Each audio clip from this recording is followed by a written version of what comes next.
Swayam Prabha. Digital India. Educated India.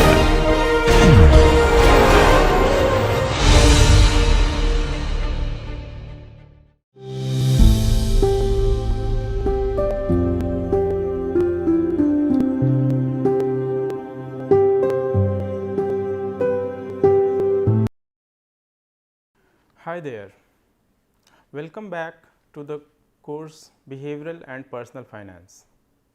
In this module, we will discuss the prospect theory and its application to finance and financial decision making.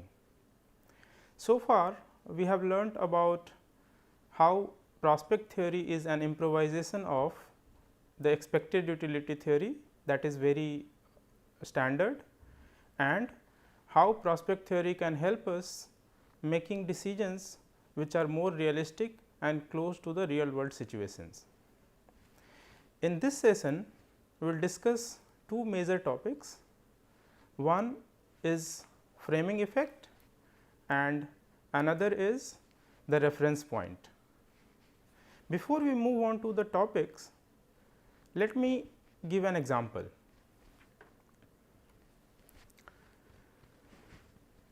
Suppose you are given some amount of money and there is a coffee mug with the logo of the university and you are asked to pay a price for this coffee mug.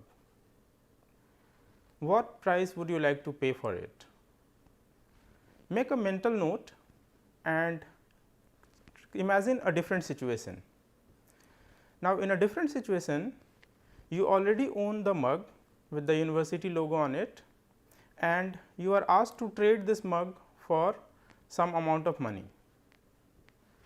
These are two different situations where in one case you own the money and you want to buy the coffee mug, whereas in a different situation you own the mug and you have to quote a price for which you can trade this mug for.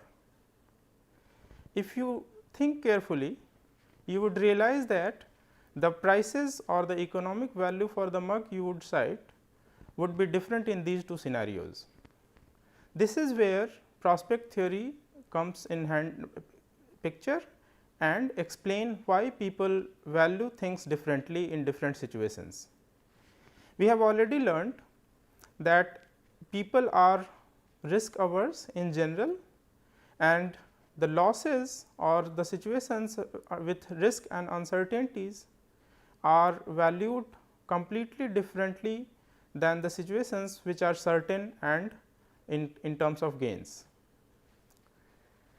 We have discussed earlier that under prospect theory, losses loom larger than gains, which means if you have something to lose, you would quote a value which is different from you have something to gain of the same economic value.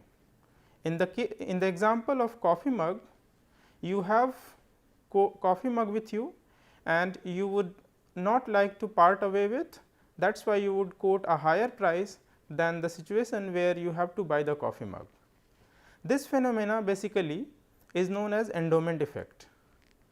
We will try to discuss with some examples the situations of similar nature that can be explained with the help of prospect theory assumptions.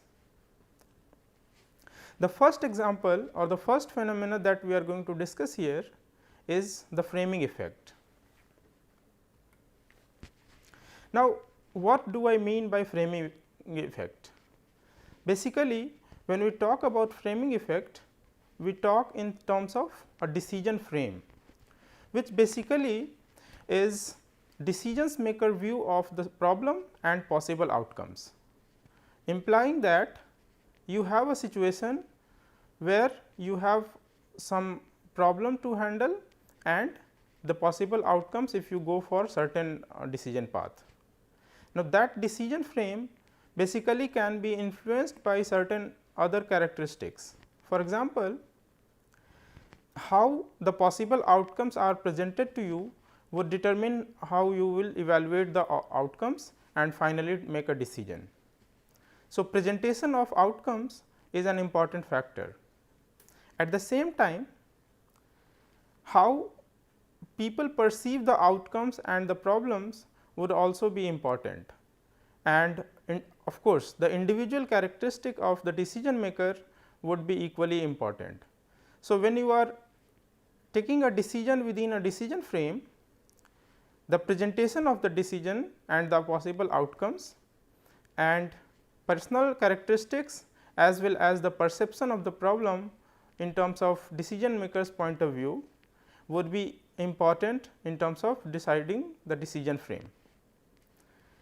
If we go by the standard expected utility theory, the choices irrespective of the presentation matter similarly for the decision maker, whereas in real world as explained by prospect theory, decision maker's choice changes because of the changes in frame, implying that if outcomes or possible choices are presented differently, the decision maker's ultimate decision would be influenced.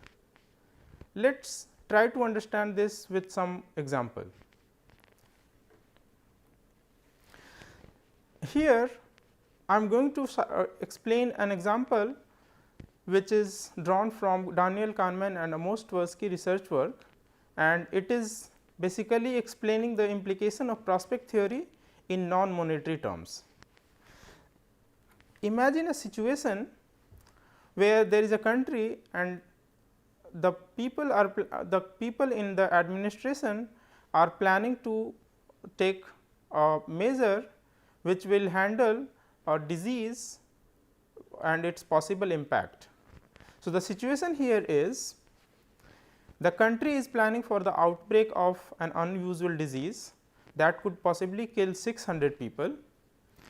Scientifically robust methods suggest two possible methods, two possible approaches A and B. If the country goes with decision A, it will be able to save 200 people, and if the country goes for decision B, it will be able to save 600 people with a probability of 1/3, and there is another remaining probability 2/3 that there will be no person saved from that disease. Now, what will be your decision in this case? If you are in this situation where you have to take a call between choice A and choice B, what would you favor? The result of the experiment conducted by Kahneman and Tversky suggested that majority of people here go for decision A, which means people go for decision which will give them a sure shot saving of 200 lives from that particular disease. This basically is consistent with the risk averse behavior of individuals when it comes to certain decisions and outcomes. This particular example is given in terms of survival frame. Let us change the scenario and create the same situation in a mortality frame.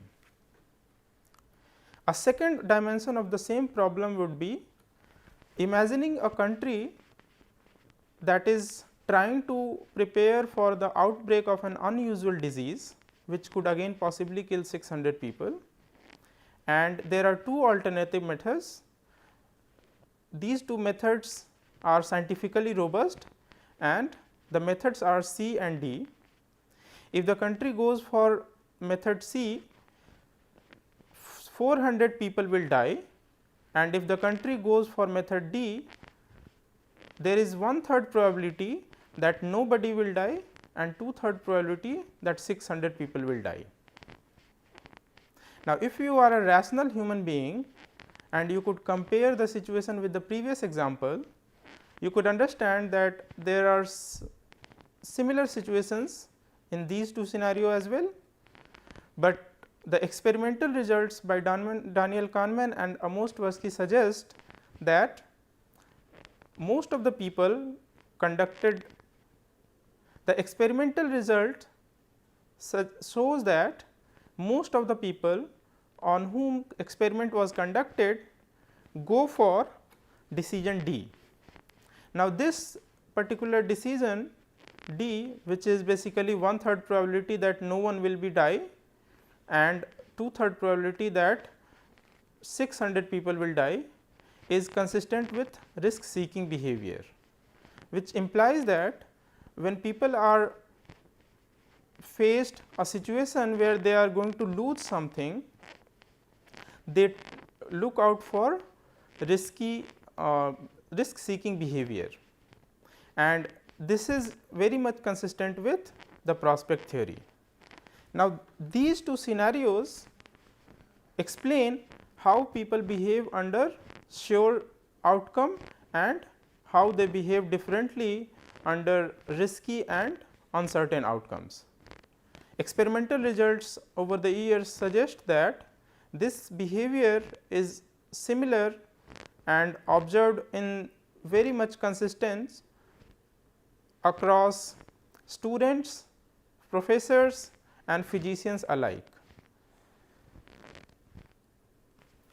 If you analyze this particular example a bit more carefully, you would understand that choices shown here are presented differently, whereas the outcome or the possible outcomes of all the choices are consistent and same. But the framing of these problems, these two examples are done differently.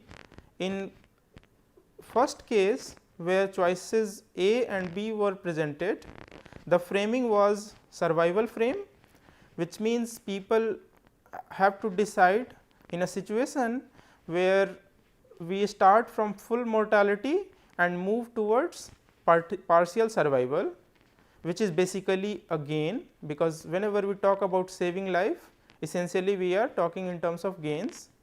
And in another scenario, C and D, we were talking in terms of full survival and moving towards partial mortality. So, when we talk about mortality or conceding death or casualty, basically we are talking about losses. And prospect theory has already shown that when it comes to valuing different alternatives, we consider losses stronger than the gains, and that is why in this case also losses in terms of lives loom larger than gains in terms of saving lives.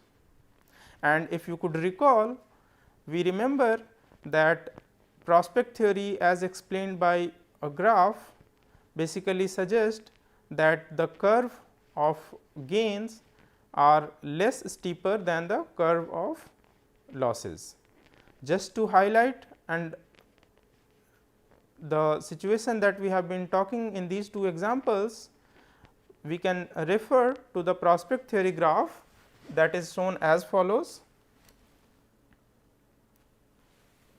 So, we know that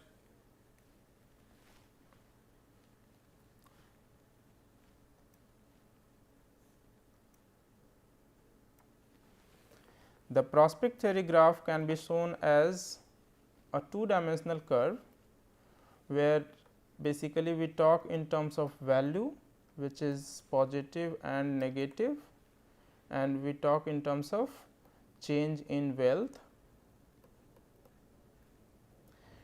which is positive again and negative.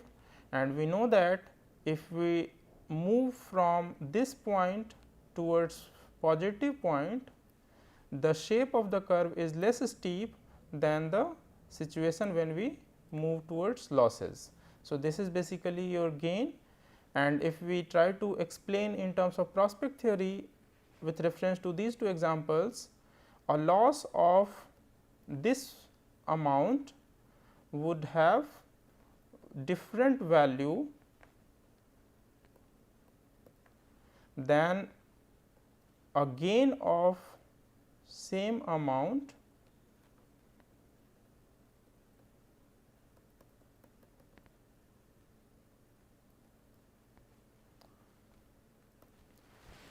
This is what prospect theory shows, and we can consider through these two examples, one in terms of mortality and survival frames, and the another example of coffee mugs, where you have something with you and selling that coffee mug means losing. So, when you try to lose something, you value that loss almost twice more than the same amount of gain you are going to have. These two things, as discussed in examples, suggest that people make decisions with reference to a particular status, which can also be known as status quo.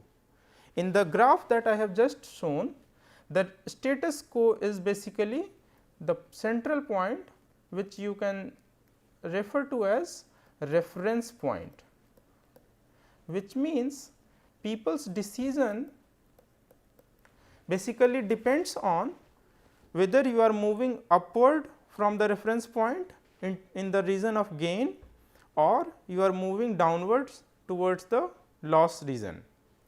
If you are moving towards loss region, you would value something stronger than the same amount or same volume of movement in gain region. Let us try to explain this reference point phenomena with the help of another example.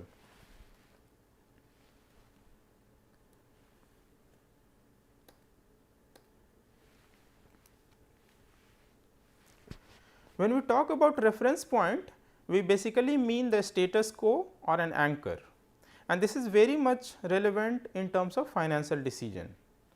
If you remember some examples we have discussed earlier, we know that if we buy something for a price, let us say a share of a company. If I have purchased the share of a company for 100 rupees and I am holding it for quite some time, meanwhile, the price of that particular share in the market keeps falling, and currently it is available at 98 rupees. So, I have two choices: either I keep holding that share for which the value is being lost, or I can sell that share for 98 rupee and realize the loss. Now, if you relate this example with the phenomena that we have just discussed, most of us would not like to sell that for a lower price and rather wait for the price to recover to 100 rupees and then probably would like to sell. This is basically known as anchor. So, most of our decisions are stuck to an anchor or the status quo, and whatever decisions we are going to make basically mean movement away from that status quo or the anchor, or in these terms the reference points. Now, let us consider a similar situation here. Suppose an outcome is perceived positive or negative deviations from the reference point. In this example, imagine a person who is playing a game, and so far he has already lost $140. Now, this is the last bet of the game, and after that the game would be closed. So, the last bet would cost $10 additionally, and the last bet has an odd of 15:1, which means if you win, you will get 15 times the cost, or if you lose, you actually lose the cost of that particular bet. So, basically the decision choices here you have is, you have 15:1, means either for this $10 of cost you would get $150 or you would lose $10 altogether. Now, this situation shows that for that particular player who has already lost $140 in the game during the day, and this is the last $10 he is going to bet on. If there are two possible scenarios. In one scenario, the person would consider that he would win and he would get $150, which would basically break even his total loss, implying that $140 of loss so far and $10 of cost for this particular last bet, total of $150. If he wins, will be recovered, which means there will be no profit, no loss, and he will break even. And if he loses $150, because so far he has lost $140, and if he loses the last bet, this last $10 would be added to the loss and it will become $150. In another scenario, if he gains, he would get $150, and if you lose, he will lose only $10. Depending on how he consider the reference point or how he decide the reference point for his decisions, his scenario would change. Let us call these two scenarios integration and segregation. So, if he is following integration, it implies that he would consider the total loss for the day as the loss, and accordingly he will make a decision. And if he follows segregation, the last bet would be the independent bet for which $150 of the gain versus $10 of loss. Now, imagine yourself in this situation. If you are facing two different scenarios, in one of which is basically $150 of gain versus $150 of loss, and in another scenario $150 of gain versus $10 of loss, how your risk attitude would change. Now, this two scenario, depending on whether the person is following integration or segregation of risk or the losses, his risk taking ability would change. In cases of integration, people's risk behavior turns towards risk seeking, and they would consider the losses and they would start taking higher risk. When it comes to segregation, people exhibit risk averse behavior, because it is basically in the domain of gains. Now, if you try to relate this with prospect theory again, and with help of the graph that we had discussed in one of the last sessions, we know that situations could be on two dimension. One is probability of outcome, which is high or low, and the value of the outcome, it could be gain or losses.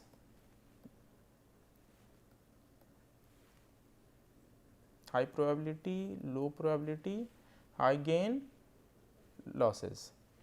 Now, the prospect theory suggests that most of our behavior is basically fourfold pattern that we exhibit. When we have low probability and loss region, basically the decisions which carries low probability and loss, our behavior is basically risk averse, whereas if we are facing low probability event with gains, our behavior becomes risk seeking.